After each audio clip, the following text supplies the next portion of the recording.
네, 아멘. 여러분, 예로부터 사람들은요, 일할 때마다 고단함을 달래기 위해서 노래를 많이 불렀었습니다. 그래서 이것을 노동요라고 그러죠. 말 그대로 일할 때 부르는 노래입니다. 특히나 배에서 노를 젓거나, 제가 있는 기장에는 멸치잡이가 유명한데 멸치 그물을 털 때도 이런 노동요를 많이 불렀었습니다. 사실 이런 노동요를 부르게 되어지면 일의 능률도 오르고 고단한 것도 쉽게 잊어버리게 되는 거죠. 여러분, 우리의 삶에도 이런 노래가 있다면 얼마나 좋겠습니까? 이 노래만 부르면 언제 그랬냐는 듯이 인생의 그 고단함도 다 이기고, 해결하지 못할 것만 같던 문제들도 다 해결이 되고, 그 큰 문제가 이제는 더 이상 하나도 문제가 되지 않는 그런 노래. 이런 노래만 부르고 있으면 없던 힘도 생기고 용기도 생기는 그런 노래가 있다면 얼마나 좋겠습니까? 오늘 우리가 함께 읽은 시편 121편은 바로 순례자의 노래입니다. 순례자의 노래. 다시 말해서 전국 팔도로 흩어져 있던 이스라엘 백성들이 절기를 맞아서 예루살렘을 향하여 먼 여정을 떠나면서 부르던 노래라는 것입니다. 요즘이야 비행기도 탈 수 있고 고속철도도 타고 자가용 타면 원하는 곳에 편안하게 갈 수 있지만, 옛날에 교통편이 어디 있습니까? 대부분 다 걸어 다녔지 않습니까? 그 먼 길을 혼자 걷는 것도 힘든데, 아브라함을 생각해 보십시오. 그 조카 롯의 가정을 다 데리고 그 많은 식소들과 함께 길을 걸어간다는 것, 이거 결코 쉬운 일이 아니라는 것입니다. 특히나요, 이스라엘 민족들이 사는 그 북쪽 이 갈릴리 지방에서 예루살렘까지 내려올라 그러면 이 사마리아 땅을 지나가야 돼요. 그러니까 이곳을 지나가기가 싫으니까 삥 둘러서 오는 겁니다. 먼 길을 돌아서 돌아오고, 또 남쪽 이 에돔과의 국경지대에서 있던 사람들은요, 그 유대 광야, 아라비아 광야를 지나와야 돼요. 사막을 지나와야 되기 때문에 얼마나 힘든 시간을 보내야 됐겠습니까? 낮에는 타는 듯한 더위에, 밤에는 영하로 떨어지는 그 추위와 싸워야 되는 것이었습니다. 자, 근데 문제는요, 이 예루살렘이 해발 800m 위에 있다는 것입니다. 그러니까 수많은 위험과 그 뜨거운 햇살을 뚫고 녹초가 되어져서 도착한 순례자들, 그들이 올라가기에 이 800m는요 정말 가파른 언덕이라는 거죠. 우리 뒷산에 있는 성암산 같은 그 정도의 높이가 아니라는 거예요. 여러분도 등산해 보셔서 아시다시피 마지막 그 정상을 앞두고 있는 100m, 200m, 숨이 턱까지 찰 만큼 힘들지 않습니까? 순례자들이 바로 그 힘겨운 발걸음을 옮기며 걸어갔다라는 것입니다. 우리의 인생도 마찬가지입니다. 우리의 인생도 고단하기는 마찬가지라는 것이죠. 그래서 시인인 마리아 릴케는 우리의 인생에 대해서 이렇게 이야기를 했습니다. 산다는 것은 고단함을 집요하게 견디는 일이다. 다시요. 산다는 것은 고단함을 집요하게 견디는 일이다. 여러분 어떠십니까? 동의가 되십니까? 그래서 순례길에 오른 이스라엘 백성들도 노래를 불렀어요. 왜요? 힘드니까요. 견뎌야 하니까. 이 순례길의 그 고단함을 한번 이겨보려고 노래를 부르며 걸어갔다라는 것입니다. 자, 이스라엘 백성들이 불렀던 노래, 우리 같이 한번 살펴보도록 합시다. 오늘 본문 1절 말씀을 다 같이 한번 읽어볼까요? 1절입니다. 시작. 아멘. 지금 순례길에 오른 백성들끼리 노래를 하며 서로 묻고 있어요. 나의 도움이 어디서 올까? 나의 도움이 어디서 올까? 어떤 면에서 보면요, 이 고단함이 섞여 있는 탄식일 수 있겠죠. 그런데 생각해 보십시오. 제가 이 순례길을 혼자 걷는 거라 그랬습니까? 같이 걷는 거라 그랬습니까? 같이 걷는 거겠죠. 바로 옆에 가족들이 함께 있습니다. 그 가족들이 서로를 격려하며 노래를 부르고 있는 거예요. 2절 말씀 여러분 목소리 한번 읽어봐 주시겠어요? 2절입니다. 시작. 아멘. 지금 우리의 도움이 어디서 온다고 그랬습니까? 여호와, 그래요. 여호와 우리 하나님이라고 말씀하십니다. 자, 그렇다면 이스라엘 백성들이 노래한 하나님은 과연 어떤 분이셨기에 그들의 인생의 고단함을 싹 다 날려버릴 수 있었을까? 사랑하는 성도 여러분, 오늘 이 시간 우리 이스라엘 백성들을 도우신 하나님은 어떤 하나님이신지를 함께 살펴보면서 이 시간 이 자리에 앉아 계신 우리 성도님들의 인생의 고단함 싹 다 날려버릴 수 있기를 주의 이름으로 축복합니다. 아멘. 자, 그래서 한번 따라합시다. 나를 지키시는 하나님. 한 번 더요. 나를 지키시는 하나님. 여러분 인생을 사시면서 마지노선이라는 말 한 번쯤은 들어보셨을 겁니다. 마지노선. 그 뜻이 뭘까요? 이 마지노선은 최후의 방어선 또는 넘어서는 안 되는 선이라는 뜻을 가지고 있습니다. 근데 이 마지노선이라는 말이 네 글자로 되어 있어요. 그러다 보니까 이게 꼭 마지노선, 사자성어라고 알고 계시는 분들이 꽤 많이 계십니다. 자, 그럼 물어보겠습니다. 마자는 무슨 마자일까요? 지자는요? 모르시는 게 당연하죠. 왜냐하면 이 마지노선이라는 말은 프랑스 말입니다. 마지노라고 말하는 국방장관이 2차 세계대전을 앞두고 방어선을 구축했다고 해서 마지노선, 마지노 라인이라고 불렀던 것이죠. 사실 이 방어선은요 6년에 걸쳐서 완공이 되어졌는데 전차도 뚫을 수 없는 아주 두꺼운 철골벽으로 만들어졌어요. 그러니까 6m나 되는 두꺼운 콘크리트예요. 근데 이 난공불락과 같은 이 마지노선이 무용지물이 되고 말았다는 것입니다. 왜냐하면 이 프랑스와 독일 사이에 경계에 만들어졌는데 이 독일군이요 이 마지노선을 뚫으려 하지 않고 옆 나라로 돌아서 점령을 해버린 거예요. 그러니까 얘는 한 번도 그 역할을 못 해보고 무용지물이 되어 버렸다는 것입니다. 여러분 역사를 한번 돌이켜 보시면요 사람이 구축한 요새 중에 안 무너진 곳이 없다는 것이죠. 여리고 성도 무너졌습니다. 그 위대해 보이던 만리장 성도 무너졌습니다. 사람의 힘과 손으로는 그 어떤 것도 완벽하게, 그 어떤 것도 안전하게 지켜줄 수 없다는 것이죠. 여러분 오늘 성경을 잘 보시면 아주 특이한 점을 여러분들이 발견할 수 있을 것입니다. 같은 단어가 여러 번 계속해서 반복되고 있는 것을 볼 수 있죠. 그럼 같은 말이 반복되고 있다는 것 무슨 뜻입니까? 중요하다는 거죠. 그렇습니다. 우리 김호일 목사님에게 잘 배우셨네요, 여러분. 여러분 어떤 단어가 그러면 반복되어 있는지 찾아보셨습니까? 금방 찾을 수 있겠죠. 뭐라고요? 그렇죠. 지키신다. 여러분 한 번 더 저랑 같이 찾아볼 텐데 어디 나오는지 한번 봅시다. 3절 중반에 보시면요 너를 어떻게 하신다고요? 지키시느니. 4절에는요 이스라엘을 지키시느니. 5절에도 너를 지키시고 7절에도 너를 지키시고 또 내 무엇도 지켜주신다고요?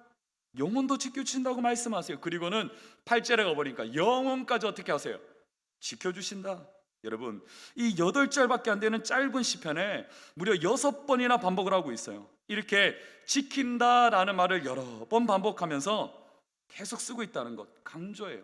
그럼 무엇을 강조하냐? 누가 지금 이스라엘 민족을 지키신다는 걸까요? 그렇죠. 여호와 하나님께서 이스라엘 민족을 지키신다는 것을 강조하기 위함인 거예요. 하나님이 우리를 지키신다는 것 바로 그 말씀을 하고자 한다라는 것입니다. 그래서 우리 한번 다시 말씀으로 돌아가세요. 누가 지키신다고? 여호와께서 지키신다고요. 4절에도 보십시오. 누가 지키십니까? 여호와께서 졸지도 주무시지 않으며 지키신다고 말씀하세요. 5절에도 누가 우리의 그늘이 되어준다고 말씀하십니까? 여호와 하나님. 7절에도요 여호와께서 환난과 누리를 지키시고 우리의 영혼까지도 지켜준다라고 말씀하십니다. 할렐루야. 아멘. 여러분 이런 하나님이시라면 내 인생 맡길만 하시겠죠. 이런 하나님을 노래한다면 인생의 고단한쯤 싹 다 날려버릴 수 있는 줄 믿습니다. 아멘. 자, 근데 여러분 문제가 있습니다. 이 지킨다라는 말에 오해가 있어요. 여러분 사람들은 마냥 잘 되는 것을 지킨다라고 생각할 때가 있습니다. 오늘 본문 6절을 보십시오. 뭐라고 말씀하십니까? 낮의 해가 너를 상하지 아니하며 밤의 달도 너를 해치지 아니하리로다. 사실 이 해와 달은 우리 인간의 삶에 있어서는 없어서는 안 될 만큼 소중한 존재들이지 않습니까? 하지만 생각해 보세요. 지금 이 유대 사막을 가로질러 걷고 있는 순례자들은 이들에게 이 한낮의 햇빛은 데프리카 저리 가라 할 만큼 뜨거웠을 거예요. 살인적이었을 겁니다. 또 이 밤의 차가운 달빛은요 추위뿐만 아니라 사람들에게 정신착란까지 일으키기도 했다라고 말하고 있어요. 자, 이럴 때 하나님께서 지켜주신다면 어떻게 돼요? 순례길에는 항상 구름 기둥이 따라다니면서 그늘을 탁 만들어줘야 되는 거 아닙니까? 예루살렘 성에 도착하면 무슨 백화점 에스컬레이터 타고 올라가듯이 편안하게 올라가 있어야 되는 거 아니냐는 거죠. 근데 어떻습니까? 우리 인생이 그렇습니까? 아니죠. 7절 말씀해 보십시오. 여호와께서 너를 지켜 모든 환난을 면하게 하시며 또 내 영혼을 지킨다고 말씀하십니다. 근데요 이 면한다라는 말이 성경 원문에 보면은요 이 면하다는 말이 없다라는 거예요. 그러니까 환난이 없는 것이 아니라 환난은 있다는 거예요. 그런데 환난은 있지만 하나님께서 어떻게 하세요? 환난 가운데서 내 영혼을 지키신다라고 말씀하고 계신다는 거예요. 이 말씀을 우리가 잘못 해석하면, 예수 믿기 시작하면 불행 끝, 행복 시작, 내 앞에는 환난은 싹 치워지고 없어지는 것처럼 느낄 수 있는데 아니라는 거예요. 우리 인생에는 계속해서 환난과 고통이 따라온다라는 거죠. 그래서 하나님께서 뭐라고 말씀하셨는지 우리 7절 제일 마지막을 집중해 볼 필요가 있습니다. 내 무엇을 지키신다고요? 영혼을 지키신다. 싹 치워버리는 것이 아니라 내 영혼을 지켜주겠다라고, 내 영혼을 보존해 주겠다라고 하나님께서 말씀하시는 거예요. 그러니까 유대 광야의 그 뜨거운 태양과 차가운 달빛, 그리고 간밤의 무서운 짐승이나 강도들의 습격 가운데서 우리를 하나님께서 안전하게 지켜주는 거, 이거 중요한 거예요. 맞아요. 하나님 편에서 당신의 백성을 지키는 것도 중요하지만 하나님 보시기에 더욱더 중요한 건 뭐냐? 이 모든 상황보다 더 중요한 건 우리의 영혼을 붙잡아 주시는 거라는 거예요. 영혼은 우리의 마음이고 우리의 생각입니다. 하나님께서는요, 이 문제 자체를 제거해버리는 것이 아니라 환난 속에서도 하나님을 의지할 수 있도록 우리의 영혼을 붙잡아 주고자 원하시는 겁니다. 내 마음과 생각이 하나님께로만 집중되어질 수 있도록 내 영혼을 붙잡는 것이 하나님께는 가장 중요한 일이라는 것입니다. 제가 작년에 경산중앙교에서 제자 훈련할 때 아주 특별한 분이 있었습니다. 이 모 집사님께서요, 재작년에 19년도에만 또 암 수술을 5번이나 하고 항암 치료를 24번이나 하신 분이 있습니다. 아무도 안 놀라시네요. 안 놀란 여러분들 보니까 제가 더 놀랍습니다만, 우리 대산교회는 암 수술 5번 정도는 축여도 끼지 못하는 겁니까? 우리 김을 목사님 막 기도하면 다 나섰기 때문에 우리는 그런 걱정 안 합니까? 이런 분이신 것 같은데, 암 수술 5번이에요. 그것도 1년 만에. 항암 치료를 24번이나 하신 분이 제자 훈련을 하겠다고 들어오신 거예요. 근데 이분이요, 제자 훈련을 하면서도 항암 치료를 병행하던 중이었어요. 근데 지난 3월에 이 항암 치료 부작용이 생겨버린 겁니다. 그래서요, 어떤 약을 써도 듣지 않는데 이게 쇼크가 오고 신부전이 오고요, 안 되겠다 싶은 거예요. 병원에서 가족들을 모았어요. 결국 교구의 목사님이 찾아가지고요, 임종 예배까지 드릴 상황이 되어버렸습니다. 교회에서 기도하기 시작했습니다. 친정교회, 시댁교회, 고모교회, 이모교회, 삼촌교회, 온 교회가 중보기도에 들어갔습니다. 어떻게 됐을까요? 살아나셨어요. 임종 예배까지 드렸던 분이 살아나신 거예요. 그래서 제가 어렵사리 도움을 구해가지고 면회를 갔더니요, 아니 그 3일 전에 임종 예배 드렸던 분이 엘리베이터 앞까지 걸어 나와서 면회를 나오신 거예요. 마중을 나오신 거예요. 얼마나 놀랐는지 모릅니다. 그렇게 하나님께서는 그분을 기적적으로 살리시고 제자 훈련을 계속 이어가던 중이었어요. 가을 특별 새벽 부흥회가 된 겁니다. 근데 이분이요, 특별 새벽 부흥회에 경산중앙교회는 콰이어라고 찬양단이 있거든요. 근데요, 이거는 다른 분들보다 그 새벽에 1시간 먼저 와가지고 준비하고요, 설교하기 전에 찬양하고 설교 마치는데 30분. 그러니까 이게 그 죽을 고비를 넘겼던 분이 할 수 있는 일이 아니거든요. 근데 하시겠다는.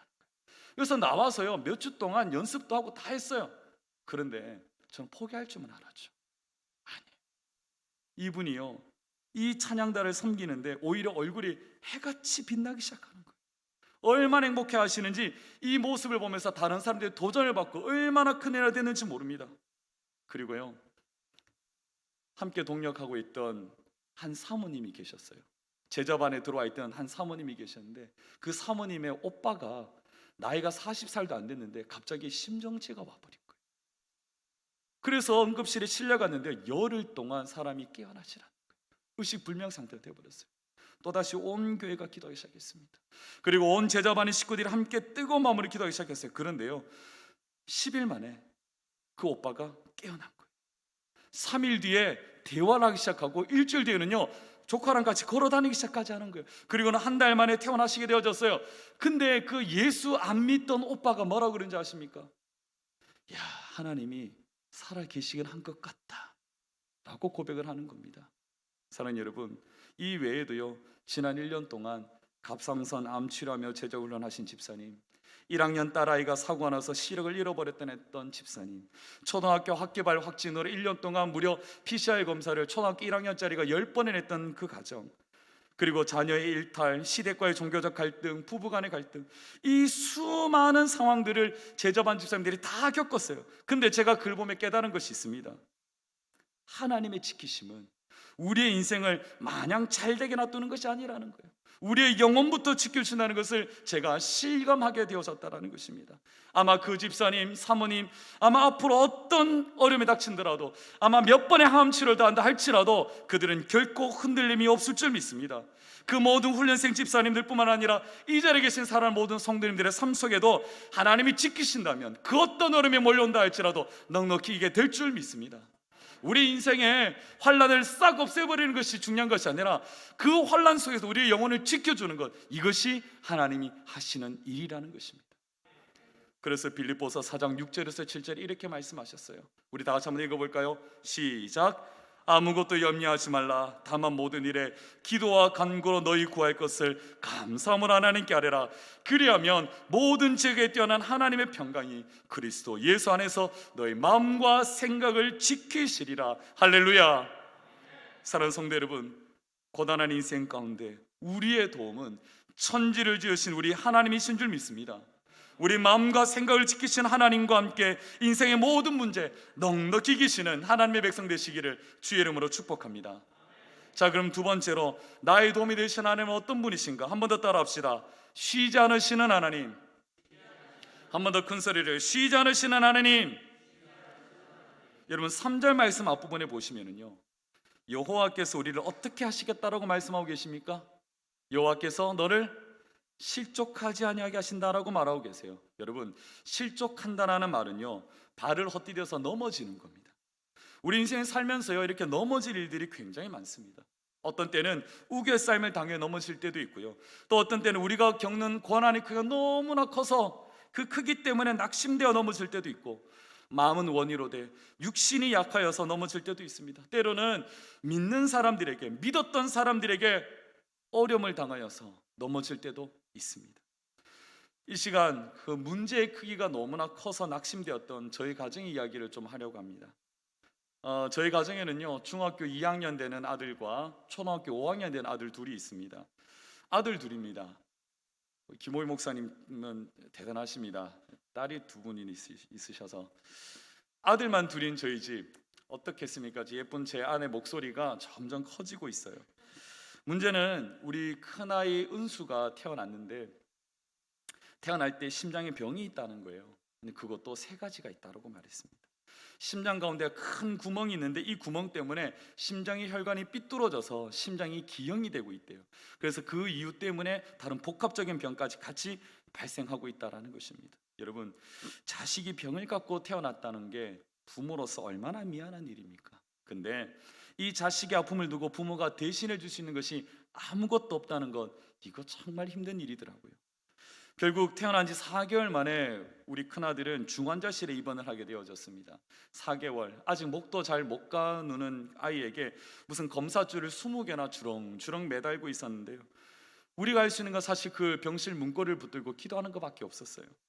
우리 아이를 두고요, 온 교회가 중보기도를 해주셨고요, 목사님, 장로님, 권사님, 또 제가 섬기던 부서의 부장 집사님까지 릴레이로 오셔가지고요, 얼마나 기도를 많이 주셨는지 모릅니다.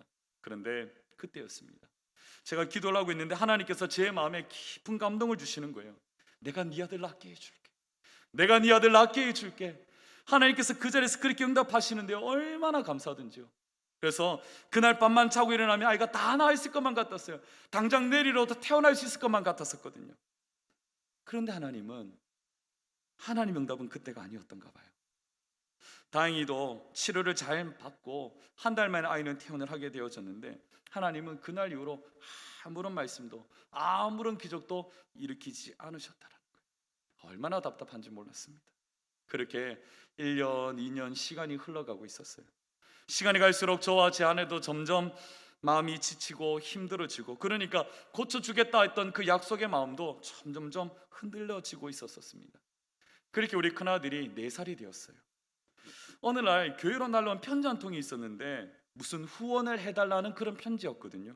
그런데요, 어떤 심장재단이었어요. 이상하게도 뭔가에 홀리듯이 제가 손에 전화기를 붙들고 심장재단에 전화를 하고 있는 거예요. 그래서 우리 아이의 상황을 이야기했더니 도와줄 수 있다는 거예요. 그래서 미루지 말고 얼른 서울에 있는 큰 병원에 가서 검사를 좀 받아보라고 이야기하는 거예요. 그래서 어렵사리 여름에 휴가를 내가지고 아이의 검사를 하러 갔습니다. 근데 서울에서 이렇게 이야기하는 거예요. 애 심장이 더 커지면 언제 신부전이 생길지 모른다고. 그러니까 평생 불안하게 약을 먹이며 살 거냐, 아니면 당장 수술시키실 거냐 결정하라는 거예요. 여러분들은 어떻게 하시겠습니까? 여러분들이라면 평생 약을 먹이시겠습니까? 아니면 그 차가운 수술대 위로 올리시겠습니까? 참 쉽지 않은 선택이었어요. 그래서 내려와서 한참을 기도하는 끝에 결국 수술하기로 결정을 했습니다. 근데 또 문제가 있는데요, 수술하기는 해야 되겠는데 사실 아직 엄마의 손길이 필요한 4살 밖에 아이잖아요. 근데 그때 마침 저희 집에 둘째가 태어났던 거였거든요. 그러니까 고민이 되는 겁니다. 깐난자이가 집에 있는데 큰애 때문에 엄마만 덜커덕 올려 보낼 수도 없는 노릇이잖아요. 올라간들 있을 곳도 없고, 또 교회는 제가 맡고 있는 부서가 있는데 어떻게 이걸 다 놔두고 갈 수 있냐. 그래서 담임 목사님과 상의하고 몇 달을 기도하고 있었는데요, 서울 사는 친구에게 연락이 온 거예요. 서울의 신촌에 내가 너희 가족을 위해서 방을 하나 마련해 놓을게, 걱정하지 말고 올라와서 수술 받아라, 그 이야기를 한 거예요. 얼마나 고맙던지요. 이게 하나님의 응답인 것만 같았어요. 그래서 또다시 목사님과 잘 상의한 끝에 결국 사임하기로 결정을 하고 온 가족 다 서울로 올라가게 되어졌습니다. 여러분, 그 신촌에서 한 달 동안 살침요, 결코 적은 돈이 아닙니다. 마지막으로 담임 목사님과 상의를 하고 서울 올라가는데요, 여러분, 사실 내 자식도 자녀지만 제가 맡고 있는 부서의 아이들도 제 자식과 똑같잖아요. 목사가 성도를 두고 간다는 게 이게 말이 쉽지 참 쉽지 않은 일이었습니다. 그리고 주일날 목사가 어디 설교할 때도 없이 그냥 낯선 서울에 그 숙소에 앉아서 내 가족이 온라인으로 예배를 드리고 있는데요, 그렇게 촬영할 수가 없었어요. 그렇게 마음이 어려울 때가 없었습니다. 근데 참 미안한 건요, 하나님께서 그 4년 동안 아무 응답 없던 분이 그때 그 자리에서 응답을 하시는 거예요. 내가 네 아들 낳게 해줄게, 그리고 내가 네 사역지도 결정해 줄게 라고 말씀을 하시는 거예요. 아니, 아무런 응답도 없으시던 하나님이 야, 이제 와서 응답하신다고 좀 어리둥절했었어요. 안 믿겨졌어요. 그런데 우리 큰아들의 수술이 끝나자마자 이틀 뒤에 경산중앙교에서 전화가 왔어요. 면접 보러 오라는 겁니다. 그래서 수술이 끝나는 그 주에 불이 나게 달려가서 김종 목사님 만나고 면접 보고, 수술이 끝나고 난 한 달 뒤에 전 2011년 12월 3일 날 경산중앙교를 부임해가지고 지난 2월까지 10년 3개월을 사역하고 기장제일교로 부름을 받게 되어졌습니다. 사랑 여러분, 그런데 문제가 있었어요. 사실 병원비가 가장 큰 문제였습니다. 사실 대구에서 수술할 때만 해도 한 500만 원 이야기를 했었거든요. 근데 서울이니까 대략 한 1,000만 원 정도 나올 거라고 예상을 했었습니다. 목사가 사실 그렇게 큰 돈이 어디 있겠습니까? 그런데요, 이 중간 정산하러 갈 때마다 이상하게 병원비 내역이 잘 안 나오는 거예요. 이상하다 싶어서 제가 원무과로 내려가 봤더니 그때 저희를 그 병원과 연결시켜줬던 심장재단이 있지 않습니까? 거기서 병원비를 다 대어주었대요. 그리고 부족한 거는 그때 당시에 국가에서 만 5세 이하의 아이를 위한 수술비 지원 프로그램이 있었는데 부족한 건 그거 다 땡겨서 다 해결해 버렸다는 거예요. 저는 정말로 거짓말 1도 못하고 수술비 0원, 단 보험회사에 내야 될 진단서 10,000원짜리 한 장 그거 떼고 내려왔어요. 여러분, 얼마 후에 저희 본가의 부모님에게서 연락이 왔어요. 집에로 편지 한 통이 날아왔는데 부모님께서 출석하던 교회에서 예전에 무슨 후원 행사가 있었다는 거예요. 근데 그 후원했던 곳에서 편지가 날아왔는데 뭐냐, 거기에 당신의 손자의 이름이 기록되어져 있더라고요. 옛날에 저희 부모님이 다니시던 교회 후원 행사 때 10,000원짜리 후원 약정을 했었던 거예요. 근데 그 10,000원이 저희 아들 수술비 1,000만 원으로 되돌아왔더라고요. 그리고 그 달에 수술론 받은 아이의 이름에 당신의 손자 이름이 윤은수라고 기록되어져 있었다라는 것입니다.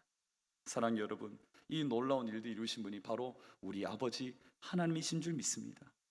여러분, 애도 아프고요, 사역지도 없고 돈도 없고 불평하며 원망하며 마음이 실족했던 게 바로 저였었어요. 하지만 하나님은요, 그 4년 동안 졸지도 주무치도 아니하시며 일하고 계셨는 줄 믿습니다. 하나님께서 그렇게 응답해 주셨고 병원도 연결해 주셨고 병원비도 해결해 주셨고 임지도 결정해 주시고 심장재단 연결해 주셨는데 그것이 우리 부모님이 후원했던 재단이지 않습니까? 이 모든 놀라운 일 바로 우리 하나님이 하신 줄 믿습니다.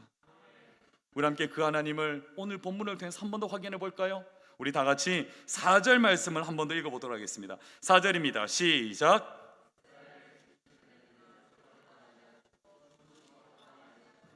아멘. 사랑하는 여러분, 우리 하나님은 당신의 백성을 위해서라면 기꺼이 쉬지 않으시고 일하시는 나의 하나님이신 줄 믿습니다.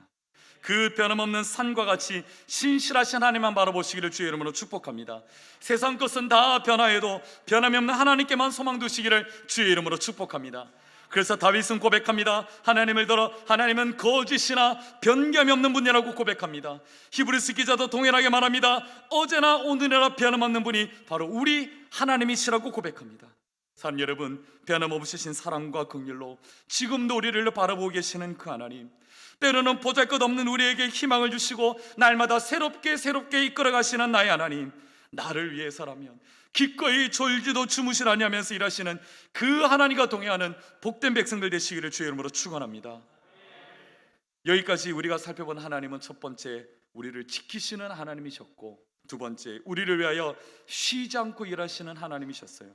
이제 마지막으로 우리에게 도움이 되시는 하나님은 어떤 분이신가? 한 번 더 따라합시다. 그늘이 되시는 하나님. 한 번 더요. 그늘이 되시는 하나님. 우리 다 같이 5절 말씀을 읽어보도록 합시다. 5절입니다. 시작.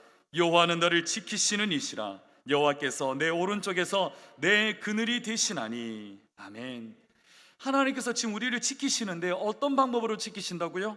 내 오른편에 무엇이 되신다고요? 그늘이 되어주신다고 말해요. 여러분 한번 상상해 보십시오. 뜨거운 여름날입니다. 아이들과 함께 공원에 나와서 손을 잡고 걷고 있는데 햇볕을 피할 곳이 마땅치 않아요. 그럼 여러분 어떻게 하시겠습니까? 아마 여느 부모님들이라면 자신이 이렇게 햇볕을 등지고 아이에게 이렇게 작은 그늘을 만들어서 그 앞에 세워두지 않겠습니까? 이게 보통의 부모님들이실 거예요. 그런데 제가 참 부실해서 그런지 우리 집에 아이 둘 다 문제가 있는 겁니다. 사실 첫째 아이가 심장의 병을 태어났고 그리고 잘 수술이 되어졌지만 그때 우리 둘째 아이에게도 뭔가 문제가 생기기 시작을 했었어요. 큰아들 심장 수술이 맞춰졌고 사역제도 결정되어졌고 이제 태어나고 내려오려는데 그때부터 아이가 아무 이유 없이 갑자기 열이 나고 토하기 시작하는 거예요. 사실 그 큰 병원에 소아과도 가보고 내과도 가보고 다 가봤는데 병명을 찾지를 못하는 거예요. 할 수 없이 경산으로 내려왔어요. 대구로 내려와서 그냥 할 수 없이 그렇게 지내고 있었는데 그때부터 우리 둘째 아이에게 아토피가 시작되어진 거예요. 전신 아토피라고 하는데 손바닥 발바닥 빼고는 다 아토피가 있는 거예요. 아직 돌도 안 된 아기가 가렵다고 그러는데요, 그것을 긁어주느라 제 아내가 손마디마디가 다 돌아갈 지경이었어요. 한의원에 가가지고 약도 지어 먹어봤어요. 양방병원에 가서 좋다는 약도 다 써봤어요. 근데 아무런 변화가 없어요. 몸에 좋다는 건 다 써봤습니다. 심지어는 애 오줌까지 발라도 봤을 정도였으니까요. 저는 사역하느라 새벽에 나왔다가 밤늦게 들어오죠. 제 아내 혼자서 아이 둘을 감당하려니까 심신이 점점 피폐해져 가고 있었습니다. 그런데 어느 날 월요일이었어요. 아내랑 같이 빨래를 개고 있었는데 TV에서 뭐 천기누설이라 그러면서요, 뱀 독을 가지고 가루로 만들어서 치료를 하는데 이게 아토피의 직효라고 이야기하는 거예요. 근데 제가 봤어요. 제 아내 눈이 뒤집어졌더라고요. 제 아내가요 그걸 보더니만, 여보 우리 저거 사야 된다라고. 당장 우리 저거 사러 가자고. 줄서 사러도 사야 되니까 저거 보고 저거 꼭 사러 가자라고. 근데 제가요 막 화를 냈어요. 아니 당신 정신이 있는 사람이냐고 없는 사람이냐고. 아무리 그래도 2살밖에 안 되는 애한테 무슨 뱀독으로 치료를 하냐고. 말든 소리 하지 말고 하나님께서 우리 첫째 아들 낳게 주신 것처럼 우리 같이 좀만 더 기도해보자고. 좀만 더 기도해보자고. 정신 똑바로 차리라고 제가 막 이야기를 했어요. 그럼 며칠이 지났습니다. 아내가 제게 와가지고 대뜸 고맙다라고 이야기하는 거예요. 고맙대요. 그때 내가 정신이 번쩍 들었다고 말이에요. 그리고 나서 아내가 마음을 잡고 기도하기 시작하는데 하나님께서 특별한 마음에 감동을 주시면서 이렇게 말씀하는 거예요. 사랑하는 딸아, 걱정하지 마라. 내가 네 오른편에 그늘이 되어줄게. 걱정하지 마. 내가 네 아빠야. 내가 네 아빠야. 사실 제 아내는 2살 때 장인 어른을 여여서 아빠의 사랑을 잘 모르고 자랐어요. 그러나 하지만 하나님 인격적으로 만나고 교회에서 건강하게 자랐을 뿐만 아니라 대학 선교에서 훈련도 잘 받으며 아주 훌륭한 신앙인이 되어가고 있었습니다. 하지만 하나님 아버지와 인격적인 만남은 있었지만 아빠와의 교제는 잘 모르고 자랐던 거였어요. 근데 기도하던 중에 하나님께서 그렇게 말씀하시는 거예요. 내가 네 아빠야. 내가 네 아빠야. 그래, 내게도 그늘이 되어주시는 아빠 하나님이 계시지. 맞아, 나 아빠 딸이야. 나 아빠 딸이야 라고 말하고 나니까, 그 고백이 되고 나니까 그때부터요 우리 둘째의 아픔이 하나도 문제가 되지 않다라는 거였어요. 그때부터 하나님께서 우리에게 주셨던 말씀이 바로 오늘 이 시편 121편의 말씀인 겁니다. 사랑하는 여러분, 태양을 향해 기꺼이 등을 내어주시는 분, 바로 우리 아빠 하나님이신 줄 믿습니다. 세상의 모든 위험을 다 등지면서도 아빠는 불평하지 않습니다. 오히려 우리에게 괜찮냐라고 물어보시는 쪽, 그것이 우리 아빠 하나님이신 줄 믿습니다. 근데 여러분, 우리 여기서 한번 생각해 볼 것이 있어요. 여러분, 내게 그늘이 되어주는 하나님 정말 좋아하십니까? 여러분, 하나님이 불편하게 느껴지신 적 없으신가요? 언제부턴가 하나님이 내 삶의 걸림돌이 된다고 생각된 적 없으신가요? 하나님만 의지하라 그래서 하나님께로만 피했는데 너무 갑갑한 거예요. 불꽃 같은 눈따로 지켜보아 하신 하나님이 오히려 답답하게만 느껴질 때가 있어요. 하나님의 그늘이 내가 좋아하는 세상을 볼 수 없도록 가려버려서 하나님 때문에 불편하고 느껴지는 적이 있다라는 거예요. 많은 그리스도인들이 말합니다. 하나님을 인하여 내가 하고 싶은 것을 마음대로 할 수 없게 되어졌다고, 내 마음대로 못해서 하나님이 불편하다고 말을 합니다. 하나님께로부터 좀 해방되고 싶다고 말하는 사람들조차도 있어요. 근데 우리는 결코 잊어서는 안 되는 것이 있습니다. 우리 시야를 가린다고 해서 그늘이 되는 나무를 잘라버리면 어떻게 됩니까? 우리는 금방 뜨거운 태양에 노출돼 버리고 맙니다. 바로 후회하게 되어지죠. 여러분, 하나님의 그늘을 피해서 후회하는 인생 되지 마시기를 주의 이름으로 축복합니다. 그래서 시편 73편에 말씀하십니다. 하나님을 가까이 하는 것이 내게 복이라라고 했습니다. 시편 5편에도 말씀하셨어요. 주께 피하는 사람은 다 기뻐하게 되어진다고, 주의 보호로 말미암아 영원히 기뻐하게 될 것이라고 말씀하셨습니다. 사랑하는 성도 여러분, 올 한 해 하나님을 피하는 자가 아니라 하나님께로 피하는 자가 되시기를 축복합니다. 다시요, 여호와를 피하는 자가 아니라 여호와께 피하는 자가 되시기를 축원합니다. 하나님은 늘 우리의 옆에 계십니다. 당신의 백성을 위해서라면 기꺼이 등을 돌려 그 그늘을 만들어주시는 분이 바로 우리의 아빠 하나님이시라는 것입니다. 그 하나님과 올 한 해도 행복한 동행 되시기를 주의 이름으로 축원합니다. 말씀을 맺겠습니다. 여러분, 우리가 함께 나누는 이 시편은 순례자의 노래라고 말씀을 드렸죠. 척박한 광야길을 지나면서 함께 부르는 노래였습니다. 예루살렘에 도착해서 성전에 올라가면서 불렀습니다. 고독한 길을 혼자 부르는 노래가 아닙니다. 아마도 그랬을 거예요. 힘겹고 어려울 때 나의 도움이 어디서 올까? 이렇게 말하면 저쪽에서, 그래, 너의 도움은 천지를 지으신 여호와 하나님이셔. 나의 도움은 어디서 올까? 라고 말하면 또 저쪽에서, 그래, 너의 하나님은 너를 실족자 않게 지키는 분이셔. 나의 도움이 어디서 올까? 라고 말하면 또 저쪽에서, 하나님은 너를 환난 가운데서 지키시고 내 영혼도 지켜주는 분이셔. 서로 이렇게 서로를 격려하며 노래 부르며 그 척박한 광야길을 걸어갔다라는 것입니다. 사랑하는 여러분, 좌우를 한번 돌아보십시오. 누가 앉아 계십니까? 그 고단한 인생길 속에 나와 함께 이 노래를 부르며 함께 여기까지 오신 분들이 지금 여러분들 옆에 계시지 않습니까? 대상교회 위에 역사하신 하나님을 함께 노래하며 지금까지 같이 걸어오신 분이 바로 여러분들 옆에 계시지 않습니까? 바로 여러분들에게 이 가족이 있다는 것, 얼마나 감사한 일입니까? 여러분, 앞서 말씀드렸던 제 두 아들 과연 어떻게 됐을까요? 준비된 사진을 한번 보여주시겠어요? 제일 중앙에 저랑 키가 똑같아 보이는 아들이 그 심장병을 앓던 아들입니다. 이제 중2가 되는데요, 키가 175예요 저랑 옷을 똑같이 입습니다. 꿈이 작가입니다. 얼마나 잘 먹고 잘 자라는지 모르겠어요. 왼쪽에 보이는 그 개구장이 같이 보이는 작은 아들, 그 전신 아토피가 있는 아들입니다. 여전히 아토피는 남아 있습니다만 저렇게 건강하게 잘 자랐어요. 얼마 전까지만 해도 정평초등학교 육상 선수였습니다. 그리고 주특기는 피구와 투포환입니다. 얼마나 잘 되는지는지요. 그리고 그 가운데 예쁜 아가씨 한 명 앉아 있죠. 저기 앉아 계신 분인데요, 그때 눈 돌아갔던 여자가 바로 저 사람입니다. 제가 지금도 가장 많이 의지하고 제 영원한 동력자가 되어져 있는 제 아내입니다. 사랑하는 여러분, 하나님은 우리 가정을 위해서 이렇게 쉬지 않고 일하고 계셨습니다. 그리고 지금도 하나님은 우리와 항상 함께하고 계십니다. 때로는 우리에게 피할 그늘이 되어 주시고요, 때로는 우리에게 영원한 도움이 되시면서 나와 함께하겠노라고 말씀으로 나를 이끌어주고 계시는 분이십니다. 그런데 여러분, 감사한 것이 한 가지가 더 있어요. 이 행복한 동행을 하나님께서 영원토록 함께하겠다고 책임져주고 계신다는 것입니다. 우리 마지막으로 시편 8절 말씀을 한 목소리 읽고 마치겠습니다. 8절입니다. 시작. 여호와께서 너희 출입을 지금부터 영원까지 지키시리로다. 아멘. 여러분, 이 하나님이 우리의 삶 가운데 영원히 함께 동행하실 줄 믿습니다.